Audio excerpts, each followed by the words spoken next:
Imagine um ano pior que o ano de 2020. Sim, aconteceu. O ano de 536 ficou conhecido historicamente como a Era das Trevas, período marcado por enorme deterioração demográfica e econômica da Europa dos séculos 5 a 9.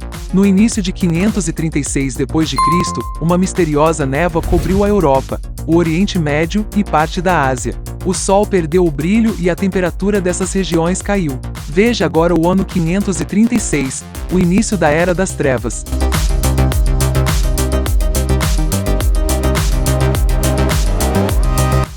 Michael McCormick, professor de História de Harvard, passou anos estudando e documentando as catástrofes mais devastadoras da Europa. Depois de estudar 20 séculos de calamidades na Europa, o historiador concluiu, em artigo na revista acadêmica Science, que o ano 536 d.C.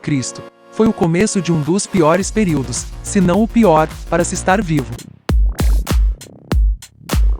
Naquele ano, uma misteriosa névoa cobriu Europa, Oriente Médio e partes da Ásia por 18 meses. O Sol perdeu a intensidade do brilho e as temperaturas caíram de 1,5 a 2,5 graus, iniciando a década mais fria. A China chegou a ver neve em pleno verão. As colheitas agrícolas de vários países europeus e asiáticos não deram frutos e a fome afetou boa parte da população durante um longo período.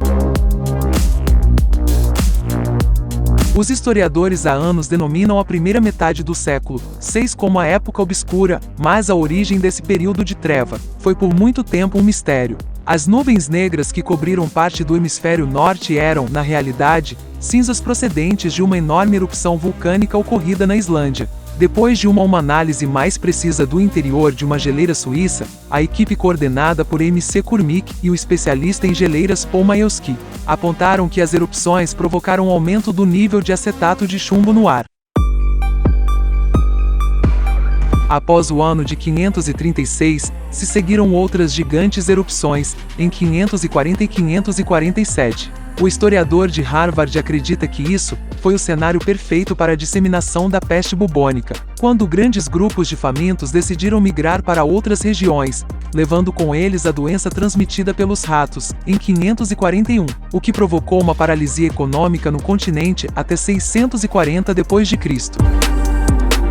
De 535 a 536, houve uma série de eventos climáticos que poderiam ser facilmente descritos como um cataclismo global com consequências catastróficas. Todos os dias, o Sol brilhou por cerca de 4 horas, e ainda assim essa luz era apenas uma sombra fraca.